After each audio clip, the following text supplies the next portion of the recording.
Diz assim a palavra do Senhor.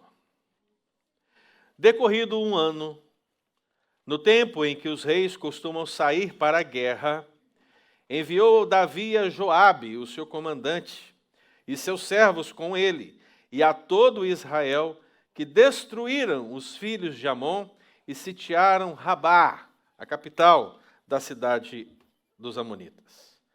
Porém, Davi ficou em Jerusalém. Uma tarde, levantou-se Davi do seu leito e andava passeando no terraço da casa real. Daí, viu uma mulher que estava tomando banho. Ela era muito formosa. Davi mandou perguntar quem era.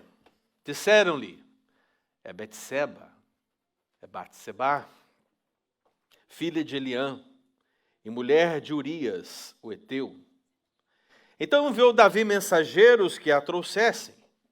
Ela veio e ele se deitou com ela. Tendo-se ela purificado da sua imundícia, ou seja, acabado o ritual mensal da purificação de sua menstruação, voltou para sua casa.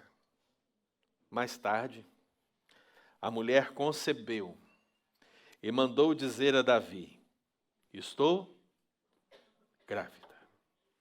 Amém? Ou misericórdia? É uma grande questão, não é verdade, irmãos? Queridos, eu queria compartilhar com os amados irmãos uma história que eu queria parafrasear aqui nessa manhã, pensando nesse texto bíblico. À medida que a semana ia discorrendo e meditava nesse texto da palavra do Senhor, uma história me ocorreu, uma história do Sir Frederick Handley Page, que foi um dos pioneiros ingleses no setor de aviação, lá do século XIX e no século XX. Naquela época, os aviões eram bem diferentes de hoje. Mas ele descreve uma história que eu achei deveras interessante para compartilhar com os irmãos, para que nós possamos entrar nesse texto da palavra do Senhor. Conta-se que, certa vez, Handley Page ele pousou o seu avião numa área deserta. Ele precisou descer ali, e diz a história que depois que ele desceu, durante uma viagem muito difícil, um rato entrou no avião. E dali ele subiu o avião novamente, pegou a altura e começou a sua viagem de cruzeiro rumo ao seu destino. Mas imagine só, se existe uma coisa que é difícil para quem tem medo de avião, a saber, pastor Pedro, a saber, seminarista Marcelo, não que eu esteja expondo os irmãos, mas é só para título de ilustração. Veja que não é algo tão difícil assim de acontecer, até mesmo eu já tive mais medo. Mas veja que uma coisa muito ruim das pessoas que entram no avião é quando você está lá no avião, de repente já está naquela atitude de cruzeiro e vem um barulho do nada.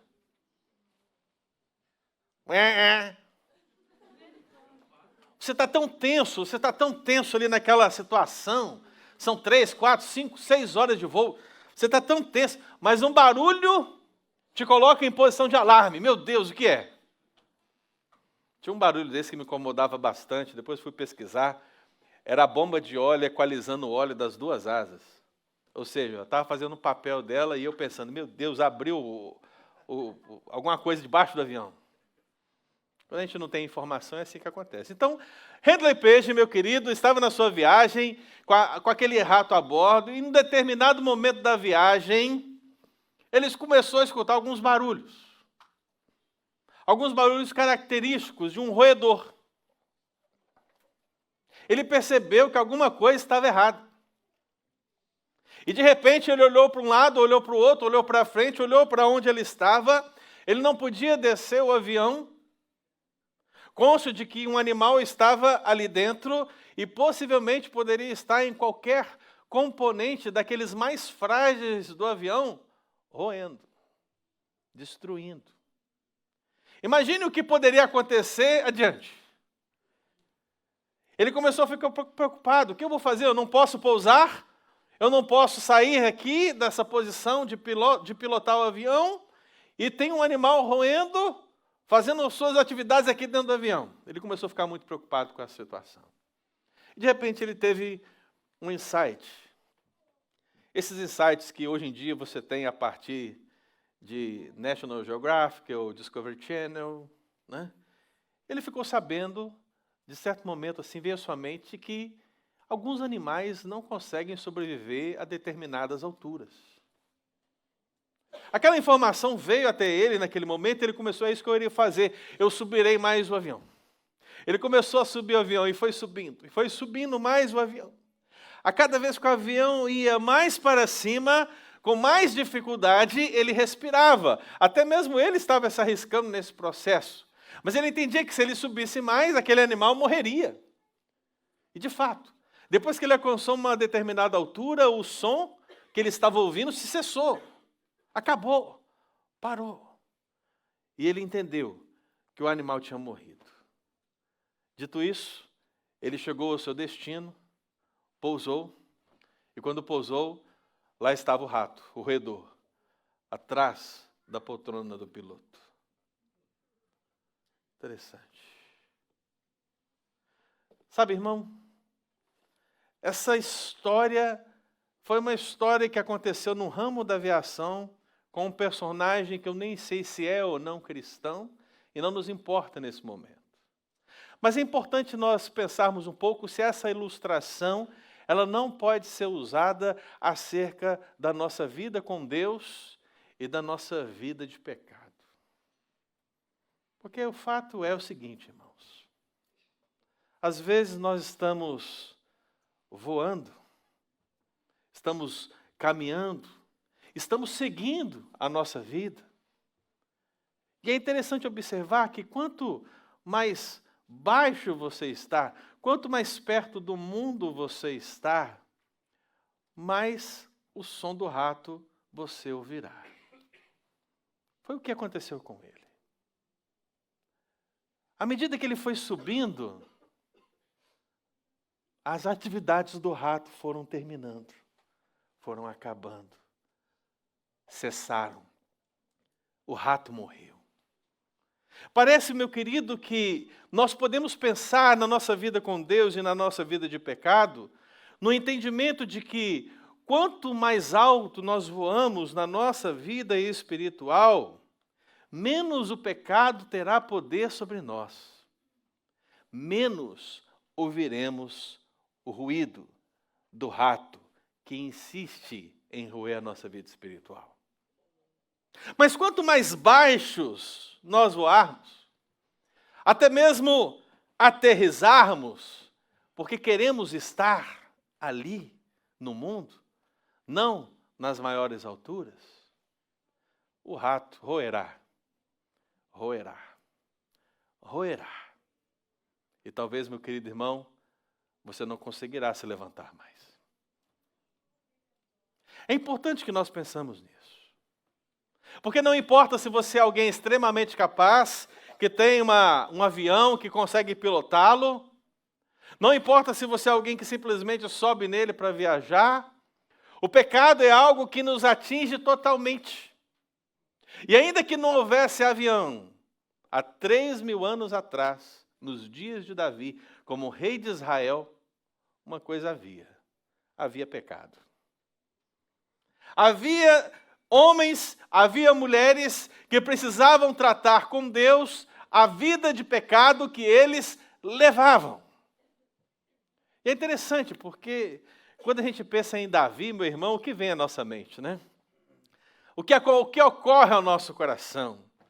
Vem aquela figura de um jovem mirrado, com a sua funda, destruindo Golias, e mensagens poderosas dizendo, olha, você é Davi, vença o seu gigante, você assim prosperará na vida. E nós dizemos o quê? Aleluia, glória a Deus, que bênção, que coisa maravilhosa.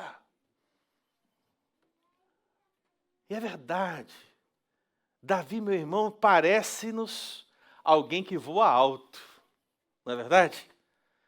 Parece que alguém que está nas alturas. Parece que é alguém que não ouve o ruê do rato.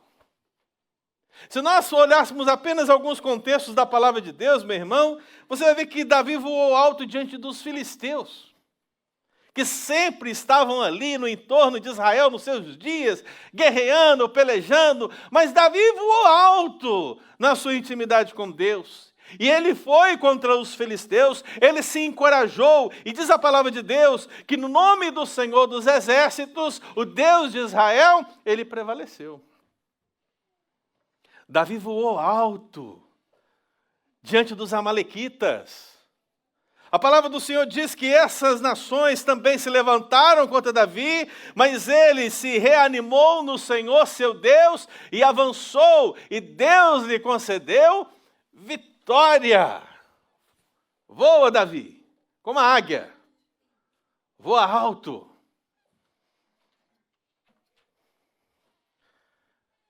Saul tinha perseguido Davi terrivelmente, não é verdade? Você conhece a história, perseguiu terrivelmente.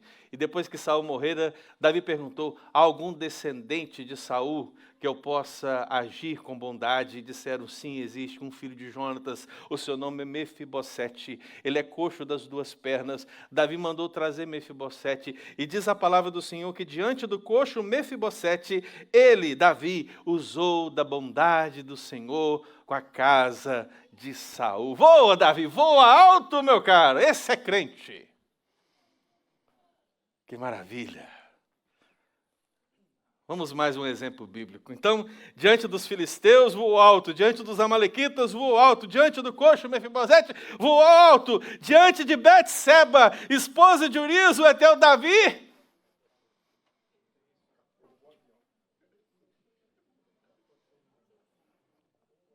Sabe o que aconteceu, irmão? O rato roeu a roupa do rei ruivo de Israel. Foi isso que aconteceu. Exatamente isso, irmão. Como pode um homem como Davi, com todas aquelas experiências com o Senhor, aquele que é reputado por nós como um homem segundo o coração de Deus, cair de uma maneira tão abrupta e permitir que o pecado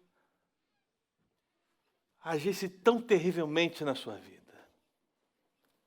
Essa é a grande pergunta que nós temos que responder aqui nessa manhã.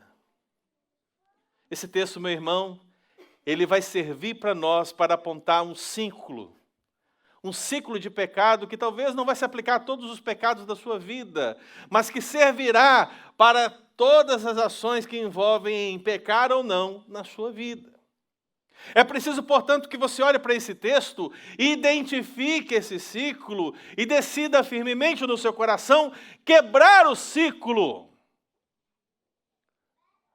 para que você possa voar alto o maior tempo possível. É isso que Deus deseja, irmão. Então, Davi, diz a palavra do Senhor, é um homem que até então tinha um testemunho maravilhoso, mas cujas escrituras não negam o testemunho vergonhoso que é dado a partir de agora. Veja, meu querido, que a palavra do Senhor ela não tem compromisso de esconder absolutamente nada acerca de ninguém. Porque por mais que alguém possa ser usado nas mãos de Deus, ainda é um terrível pecador. Ainda é um constante depravado. Ainda é alguém que precisa da graça do Senhor. Se não fosse isso, meu irmão, os nossos sermões deveriam girar em torno de Davi, o vencedor do gigante. Os nossos sermões deveriam simplesmente pautar nas partes boas. Mas não, a Bíblia aponta os erros justamente para mostrar que Davi é como eu sou como Davi, e todos nós somos pecadores, meu irmão. Então o exemplo de Davi está aqui para nós, é um ciclo. E quando eu falo de ciclo, meu irmão, eu estou falando de uma série de circunstâncias que se sucedem para que esse avião possa cair no mundo, possa cair em pecado, possa destroçar-se e perder a sua intimidade, o seu relacionamento com Deus vivo e verdadeiro. É preciso identificar esse ciclo. Não sei se você já teve a oportunidade, Mas existe um livro do pregador americano A.W. Tozer, excelente, 5 votos para se obter poder espiritual. Um livro pequeno, você lê, em 1 hora você lê aquele livro, mas um dos votos para se obter poder espiritual é justamente esse: trate seriamente com o pecado. Trate seriamente com o pecado. Meu amado, esse texto está aqui para que nós tratemos seriamente com o pecado. Nós não podemos tratar o pecado como uma brincadeira. Nós não podemos tratar o pecado como um animalzinho de estimação lindo, olha que bonitinho. Não. Nós temos que tratar seriamente com o pecado. E pensando nisso, meu querido, eu quero que você olhe para o texto e perceba os estágios desse ciclo de pecado que precisa estar claro no seu coração, para que você possa dia após dia vencê-lo, possa dia após dia quebrá-lo e possa dia após dia pecar cada vez menos e santificar a sua vida, porque sem a santificação ninguém verá o Senhor. Comecemos pelo versículo 1, meu irmão. Quando diz assim a palavra, decorrido 1 ano, veja, é primavera. É primavera, meu querido. Essa expressão justamente recorre à primavera. E se eu falo de primavera nesse contexto, eu estou falando de abril a maio. Então entenda o seguinte, irmão, há exatos 3.000 anos atrás, na primavera de 3.000 anos atrás, Davi, diz o texto bíblico, ele decidiu ficar em Jerusalém no tempo que os reis costumam sair, no tempo que os reis costumam se preparar e batalhar, ir para a guerra. Davi, meu querido, ele decidiu enviar Joabe, o seu comandante, os seus servos, todo Israel, todos os homens foram, destruíram os filhos de Amon, sitiaram Rabá, mas Davi, diz o texto, porém, diz o texto, porém, o autor sagrado, meu irmão, ele quer delimitar, ele quer deixar evidenciado, claro, para todo aquele que lê a história dos reis de Israel, que enquanto todos os reis e todo Israel tomavam uma postura numa determinada época do ano, Davi fez exatamente o oposto. Porém, Davi ficou em Jerusalém. E o primeiro estágio, meu querido, do ciclo de pecado começa aqui. A acomodação. Quando nós nos acomodamos na vida, quando nos acomodamos na vida diária, como ela é, quando a ociosidade faz parte de nós, o ciclo começa. O ciclo se inicia. Davi, meu querido, ele se acomodou, omitindo-se de lutar. Você sabe, eu sei, Davi não era uma pessoa que temia a guerra. Não, ele não era covarde. Mas agora, Davi um acomodado. E como acomodado, meu querido, diz a palavra do Senhor, ele decidiu ficar naquela primavera das guerras em Jerusalém. Eu sei que você conhece um ditado, mente vazia, oficina do diabo. Veja, o ciclo do pecado ele vai usar o mesmo mecanismo. Porque quando nos sentimos acomodados, quando estamos acomodados, meu irmão, quando deixamos de fazer aquilo que precisamos fazer para descansar na primavera da vida, inevitavelmente estamos entrando em um ciclo que poderá gerar em nós, no final, a morte. Poderá gerar em nós, no final, a mágoa, a dor, o sofrimento, é o pecado agindo. Mas eu quero que você olhe para o texto, meu irmão, e perceba. O comandante está lutando. Os valentes estão lutando. Os homens de Israel estão lutando, todos estão pelejando, mas aquele que encarou Golias com toda aquela autoridade agora está acomodado. Ele está no palácio real. Sabe, meu querido, essa história do pecado de Davi com Betseba, não sei se você lembra, mas depois que Davi fez o que fez, ele tentou consertar a situação. E diz a história que ele mandou trazer Urias, o marido de Betseba, e ele diz, olha, como é que está lá a guerra? Falando para Urias, e Urias começou a relatar. Então ele disse, olha, Urias, vai para sua casa, então. Mal sabia Urias que a sua esposa tinha sido deitado com o rei, e que o rei estava tentando remediar o seu pecado, mas diz a palavra de Deus que ele, Urias, ele não foi para casa. Ele ficou do lado de fora do palácio, ao relento. Ora, diz a palavra de Deus no segundo livro de Samuel, capítulo 11, versículo 11, quando Davi perguntou, Urias, por que você não foi para sua casa? Eu disse, você podia ir para sua casa. A resposta de Urias foi, a arca, Israel e Judá ficam em tendas. Joabe, meu senhor, comandante, e os servos de meu senhor, os valentes, estão acampados ao ar livre. E eu hei de entrar na minha casa para comer e beber e para me deitar com a minha mulher. Tão certo como tu vives e como vive a tua alma, não farei tal coisa. Urias não era acomodado. Urias era leal. Era leal ao seu Deus, era leal ao seu rei, era leal ao seu comandante, era leal à sua esposa. Não era um acomodado.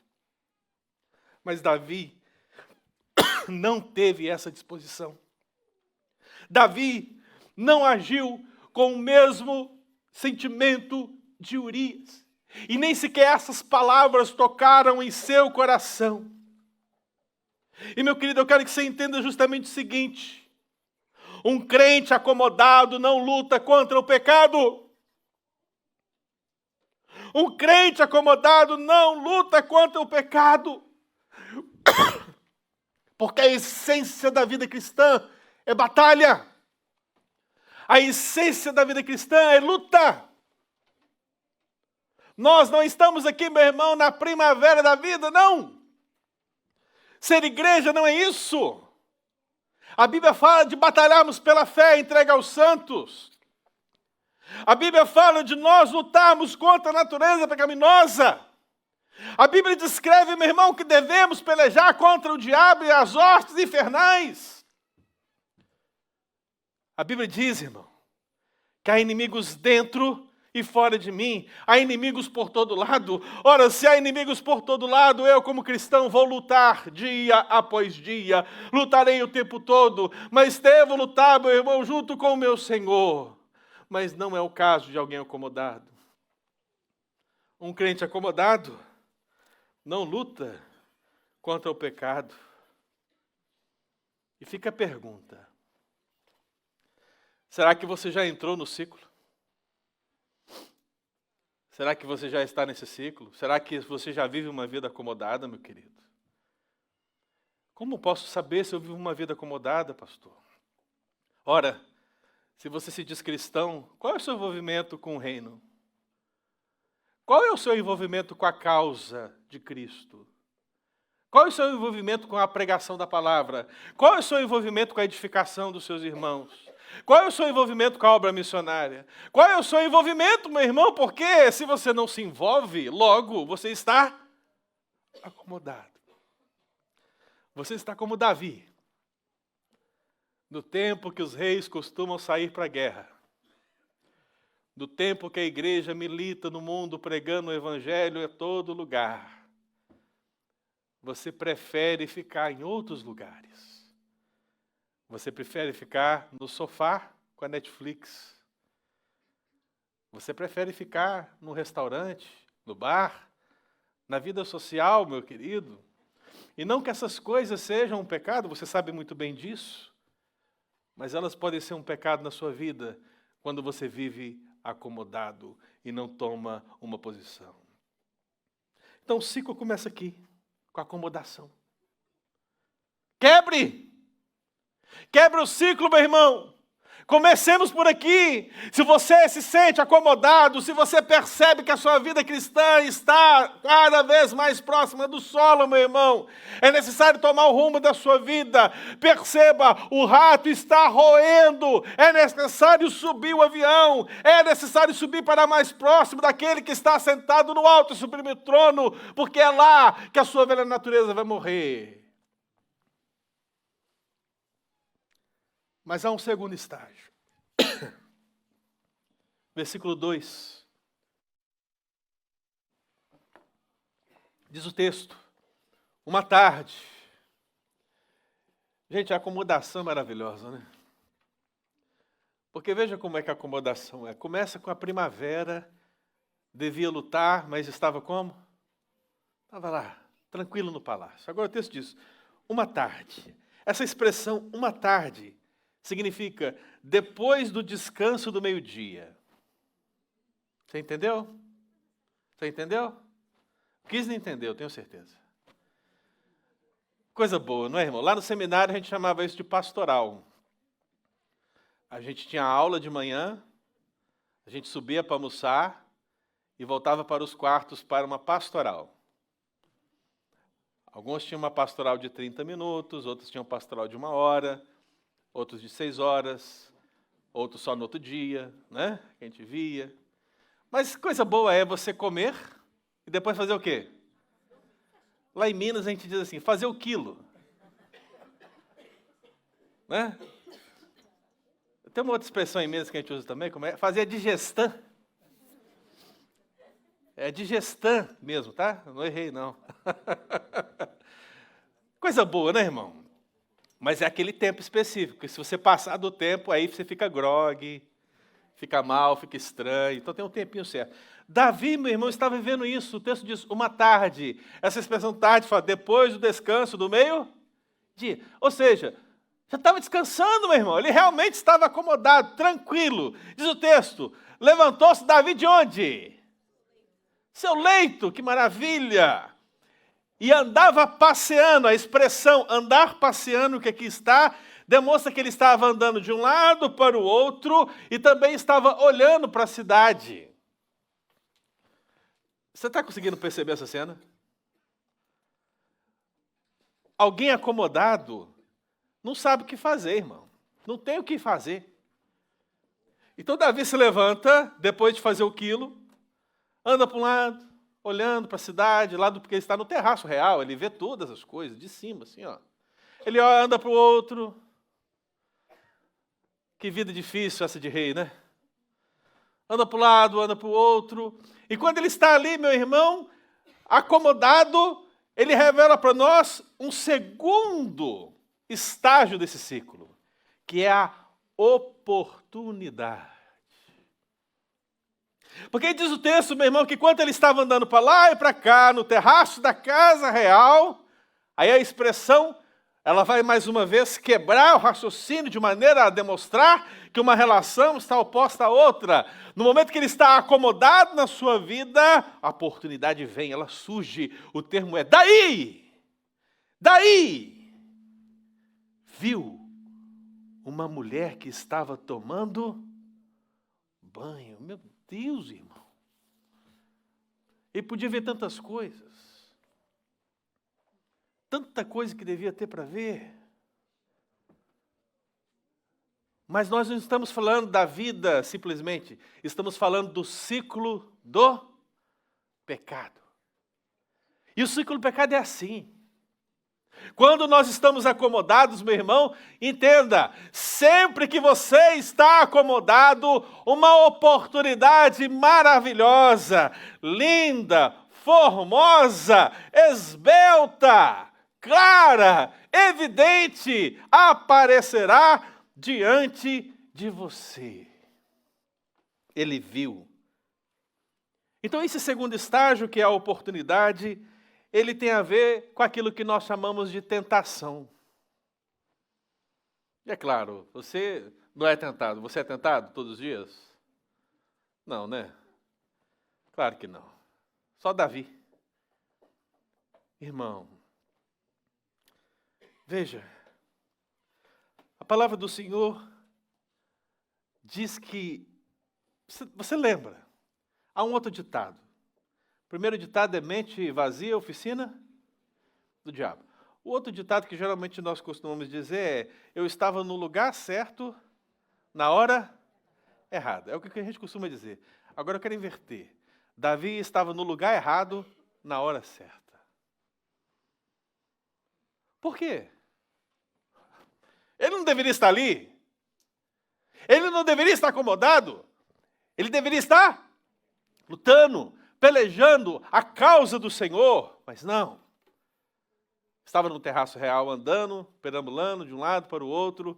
Depois da cesta, depois de ter comido, deitado, dormido.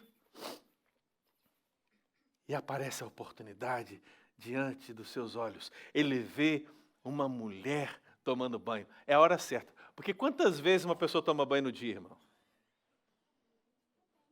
Depende, é claro, né? Mas convenhamos. Por que naquele momento? Por que naquela hora? Por que naquela situação? Por que naquela circunstância? Meu Deus, como todas as coisas convergiram para que ele visse aquela mulher naquela hora, naquele momento, naquele lugar. Como? É assim que é o pecado, irmão. O ciclo do pecado, ele surge dessa maneira. O pecado não é algo que simplesmente vem do nada. Ah, eu nem percebi, quando eu vi já tinha pecado. Não. Uma construção. Então Davi estava no lugar errado na hora certa. E aí algumas pessoas aqui nesse texto vão imaginar aquele Davi, né? Sabe aquele Davi lá que quando Samuel foi ungir? Aquele menino magrinho, é o que o pessoal acha que Davi era. Eu não vejo Davi dessa maneira. Ah, o menino mirradinho, ruivo, os bracinhos tudo fraquinho, né? Não conseguia nem levantar a funda direito. Não. Davi já não era um menino, irmãos. Porque alguns vão dizer, Davi como menino, vendo uma mulher bonita tomando banho, é claro que foi uma situação difícil, não foi, pastor? Oh, ele era homem também, hormônios, né? Como não? Não. É possível, meu irmão, nós calcularmos a idade de Davi nesse processo aqui. E provavelmente Davi, nesse contexto, já tinha 50 anos. Segunda informação importante. Davi teve várias esposas e concubinas, mas é possível observar que, nesse contexto, pelo menos 3 esposas ele já dispunha. Então, antes que alguém venha com churumelas e venha falar, pastor, ele era um menino que não controlava os hormônios, ou ele era um homem que precisava de uma mulher, veja, meu irmão, que nós estamos aqui diante de nós, é um acomodado, que tem uma oportunidade diante de si. Não importa se ele tem já 3 mulheres, não importa se ele tem 50 anos de idade, alguém vivido, alguém experiente, mas não, a oportunidade está diante dele. Veja, meu irmão, a oportunidade, a tentação, ela não escolhe classe social. A oportunidade, a tentação, ela não possui uma hora certa, ela simplesmente virá. E a grande pergunta é, o que você fará com ela? A minha oração é que você quebre o ciclo do pecado. O que Davi deveria ter feito aqui nesse momento? É agora, é o momento. O que deveria ter feito? Ele deveria ter feito o que José fez. Sem vergonha nenhuma, devia ter fugido.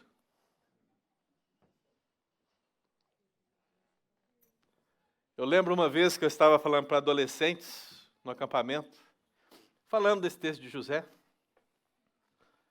e disse que José fugiu daquela mulher justamente porque a tentação tinha a sua força. E ele, entendendo quem ele era, pecador que era, fugiu para não pecar contra Deus e pecar contra o Senhor que cuidava dele. E aí então eu disse assim para os adolescentes, o que vocês acham disso, adolescentes?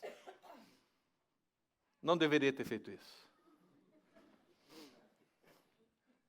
Uma menina se levantou e disse, ele amarelou.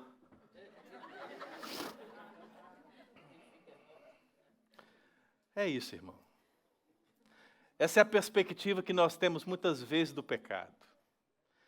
A gente acha que podemos encarar. A gente acha que é forte. Se a gente conta isso para um amigo errado, ele vai dizer assim, você é gay? Não é? Não, irmão. Numa oportunidade, na tentação que está diante dos olhos de Davi, ele deveria ter agido como José. Davi conhecia a história de José. Mas você acha que ele lembrou disso nessa hora? Não. A oportunidade era linda demais para se ver, né? Safado. Sem vergonha. Acomodado. Quebre, irmão. Quebre. Quebre o ciclo do pecado. Um crente no lugar errado pode ser facilmente alvejado. Eu sei que a tentação não tem lugar, meu irmão. Não importa se você está aqui na igreja, se você está no mundo. Não importa se você está voando alto ou se está voando baixo. Não importa se você é casado, se você é solteiro. Não. Olha, a tentação vai vir de qualquer maneira, de qualquer lugar. Mas uma coisa é certa. Ao seu coração deve ocorrer a oração. Não nos deixe cair em tentação. Mas faça a sua oração e corra, fuja, saia dali. Saia, meu irmão, não pense que você é mais forte, não pense que você é poderoso, não pense que você consegue, fuja, não tenha medo de fugir, se for para honrar o seu Deus. Acomodação, oportunidade. Mas há um terceiro. É interessante, meu irmão, porque provavelmente Davi também conhecia a história de Jó, com certeza conhecia. E eu me lembro de Jó, quando ele defende a sua integridade naqueles discursos, aí ele fala algo interessante, ele diz assim, fiz uma aliança com os meus olhos. Como eu fixaria os meus olhos em uma donzela? Nossa, isso é perfeito, hein? Porque o que Davi estava fazendo? Ele estava fixando os seus olhos na donzela. A integridade de Jó não é vista agora em Davi. Acomodado, com uma oportunidade, vem o terceiro, versículo 3. Davi mandou perguntar quem era. Disseram-lhe, é Batseba, filha de Eliã, e mulher de Erias o Heteu. Veja, o texto aqui mandou perguntar, é descobrir. Porque mandar perguntar, meu irmão, manda perguntar lá, é tipo assim, alguém chega lá, bate na porta da pessoa, né? Fala assim, quem é você? Ah, eu sou Batseba, mulher de Urias o Heteu. Ok, obrigado. Aí chega e fala assim, não, é Batseba, mulher de Urias o Heteu. Não. Mandou descobrir. A ideia da expressão, meu irmão, é algo que foi feito na surdina. Algo assim, por baixo dos panos, ninguém vendo, traiçoeiramente. Meu Deus, gente, foi esse homem que matou o gigante? Foi esse homem que dançou na presença do rei? Foi esse homem que trouxe a arca de volta para Jerusalém? Foi esse homem que quis construir uma casa para Deus? Então aqui nós temos o terceiro estágio do ciclo, o interesse. Então veja, o Davi acomodado proporcionou uma oportunidade que revelaria o seu interesse. E por interesse, meu irmão, eu quero que você entenda que interesse tem a ver com o seu desejo mais profundo, o desejo profundo do seu coração, a sua verdadeira natureza. E aí, meu irmão, biblicamente, eu vou dizer para você como é o seu coração. o seu coração é lindo, o seu coração é bondoso, o seu coração é espetacular, o seu coração... Não, meu irmão, o seu coração é desesperadamente corrupto. Então, meu irmão, se nós entrarmos no ciclo do pecado, se estivermos acomodados, a oportunidade virá e essa oportunidade revelará o verdadeiro interesse do nosso coração, o verdadeiro desejo, aquele profundo que está lá dentro, aquele que nós não conseguimos maquiar, que não conseguimos esconder, ele vai transparecer. E Davi fez isso, meu irmão, quando mandou perguntar. Mas olha que ainda nós não chegamos no pecado, ainda só estamos nos procedimentos preparatórios do pecado. E a desgraça já é grande, irmão. Já é enorme. Então observe, meu amado, que Davi, ele vislumbrou-se com a mulher formosa, nua, que estava diante dele. O interesse pecaminoso, quando diz, viu a mulher formosa, só gerará mais interesse pecaminoso, porque diz o texto, mandou perguntar. Você consegue perceber a evolução aqui? De vez em quando um homem vira para mim e fala assim, pastor, eu estava olhando, andando na rua e passou uma menina por mim que estava praticamente nua. Eu pequei.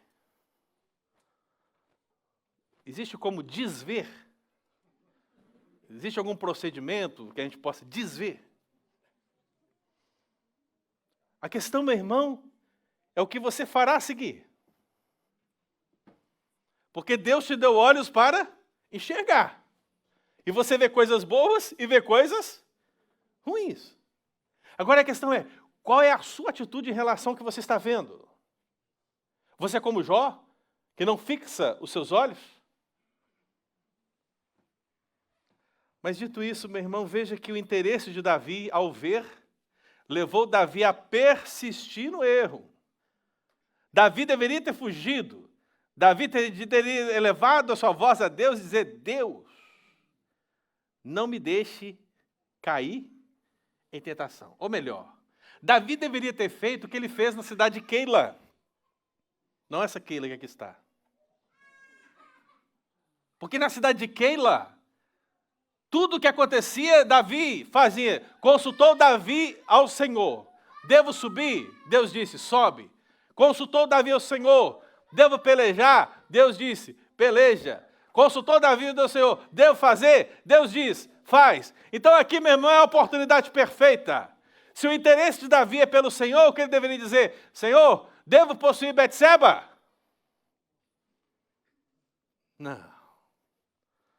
Um coração desesperadamente corrupto sabe da resposta de Deus antes de perguntar, meu irmão.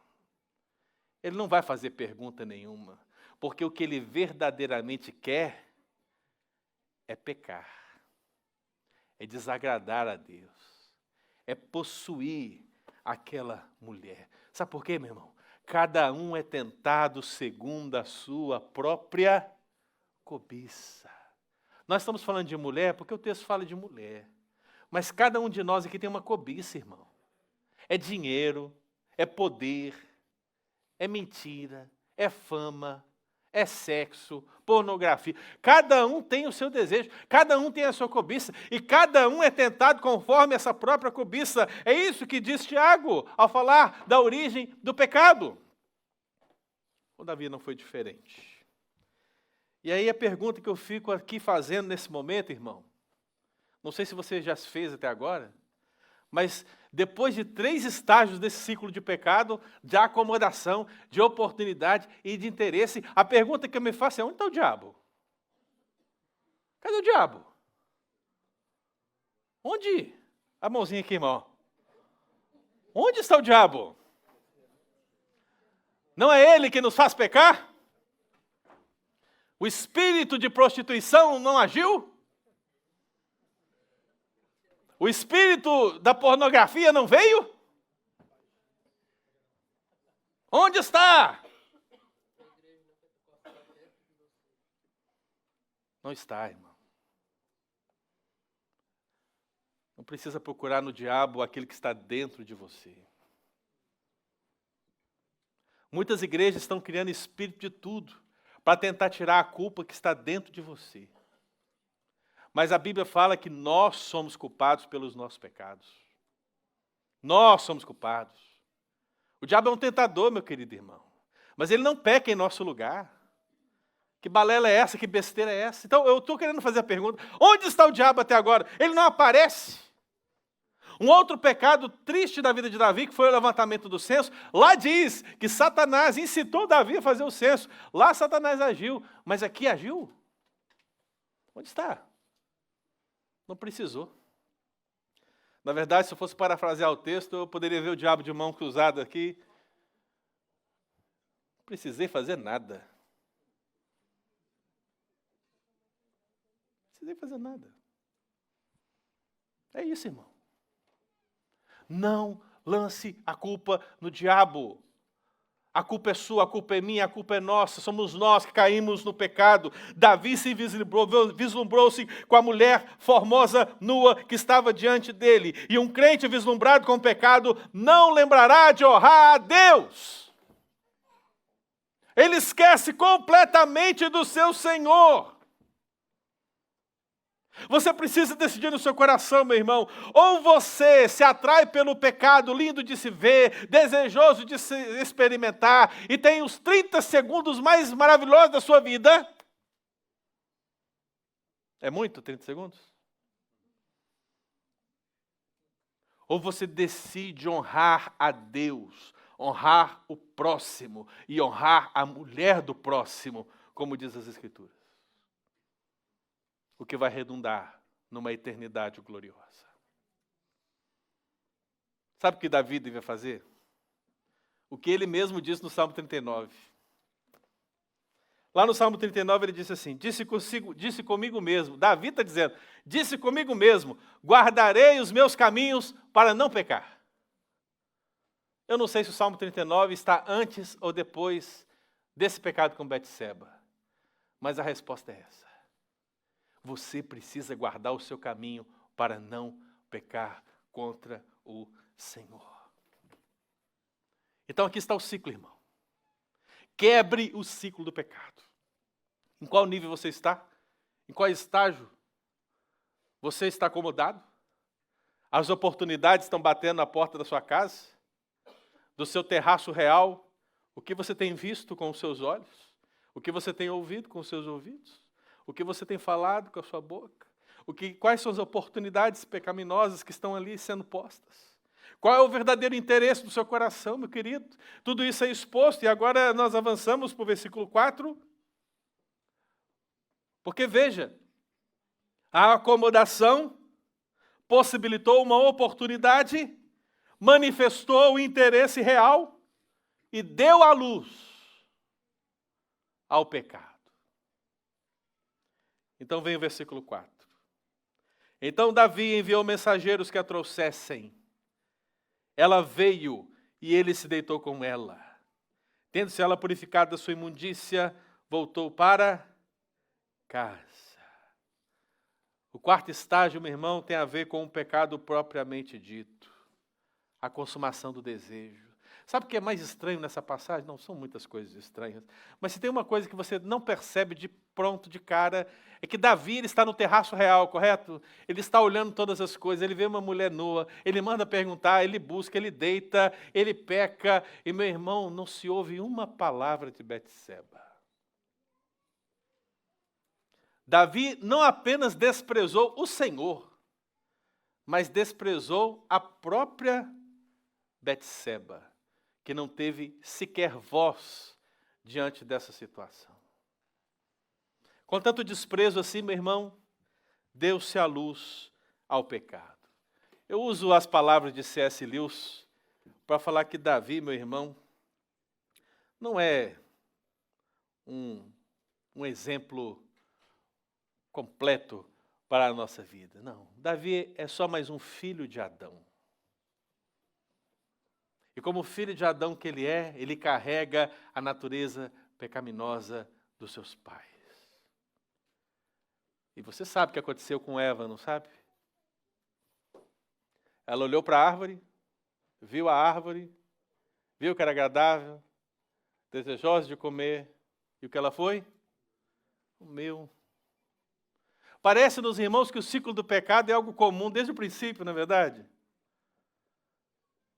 As pessoas continuam se acomodando, estão tendo as oportunidades de pecar, manifestam os seus interesses mais íntimos e terríveis e pecam, geram a morte para si mesmas, porque não conseguem aprender com a história bíblica. Não conseguem olhar para a palavra de Deus e perceber que Davi sucumbiu a uma tentação que gerou diversos pecados. Não foi apenas um pecado, mas diversos pecados. Esse rei que controla tudo, meu irmão, não tem controle mais sobre os pecados da sua alma. São deveras, são grandiosos, são muitos. E um crente que ama o pecado, meu irmão, não conhece as suas transgressões. Sabe que essa experiência de Davi levou a escrever um salmo, Salmo 51. Ali Davi já tinha confessado seus pecados, ali ele já tinha sido confrontado por Natã. Mas no Salmo 51 ele diz algo interessante, ele diz assim: apaga as minhas transgressões, pois eu conheço as minhas transgressões, e o meu pecado está sempre diante de mim. Quando foi isso? Quando foi que ele conheceu as suas transgressões? Quando foi que o pecado estava diante dele? Porque até agora, nesse ciclo, eu não vi nada, você viu? Não.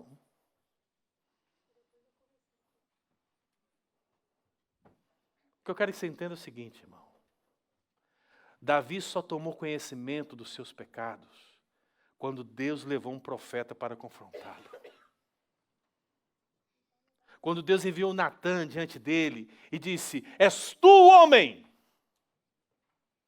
Ele caiu em si naquele momento, mas meses se passaram sem que Davi tomasse uma posição diante do seu pecado. Ele estava totalmente cego, ele não conhecia as suas transgressões.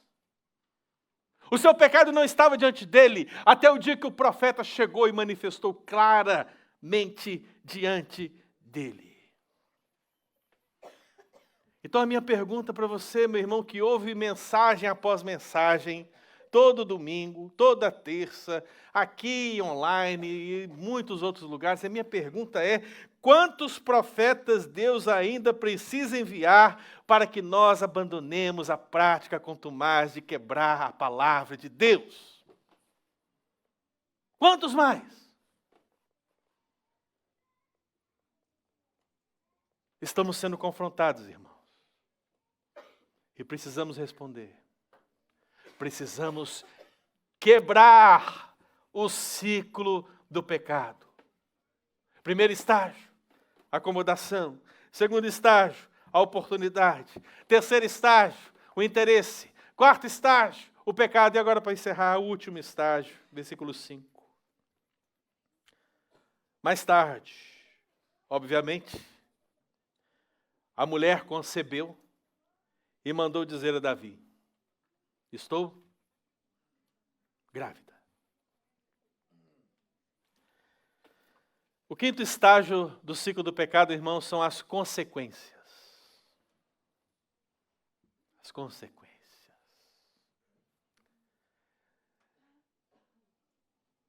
Esse estágio, meu irmão, ele tem a ver com os terríveis resultados do pecado na nossa vida e na vida das pessoas que estão ao nosso derredor.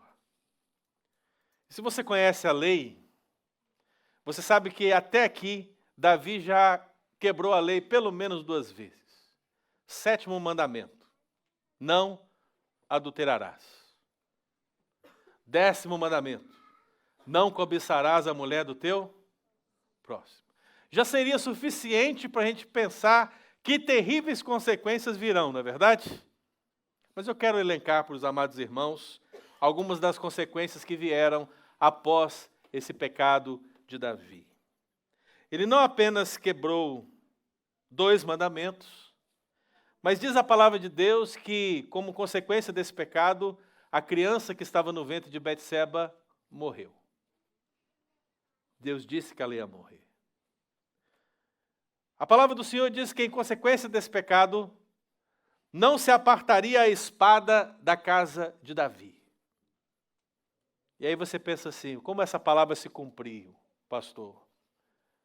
A palavra do Senhor diz que Tamar, filha de Davi, foi violentada por Aminon, filho de Davi. A palavra do Senhor diz que Aminon, um filho de Davi, foi morto por Absalão, um outro filho de Davi. Absalão, filho de Davi, liderou e morreu numa revolta contra o seu pai. Se não bastasse isso, as mulheres de Davi foram violentadas publicamente por Absalão, filho de Davi. Consequências de um ciclo de pecado. Ah, irmão, quem dera se nós pudéssemos ver as consequências do nosso pecado assim com antecedência, né? Nós não conseguimos, mas uma coisa é certa, as consequências virão. Então, meu irmão, se você teme as consequências do pecado na sua vida e na vida daqueles que você ama, aqueles que estão ao seu redor, não peque. Quebre o ciclo do pecado. Porque um crente em pecado, irmão, viverá as consequências do seu pecado. Não há como sair dessa realidade. As consequências permanecem. Então você vai dizer para mim, então, pastor, o que eu posso fazer? Tiago diz que o pecado, uma vez consumado, gera a morte. Então, se eu estou dentro desse ciclo de pecado, se eu estou acomodado, se eu estou oportunamente sendo tentado, se o meu interesse é totalmente mau, vil, depravado, se o pecado se tornou a luz e se as consequências são inescapáveis, o que eu posso fazer? Como eu posso me libertar dessa situação? Como eu posso sair desse ciclo? Porque se Davi, um homem que voa tão alto, caiu, que dirá eu? Que dirá você? Então sim, irmão, Davi se acomodou quando deveria lutar.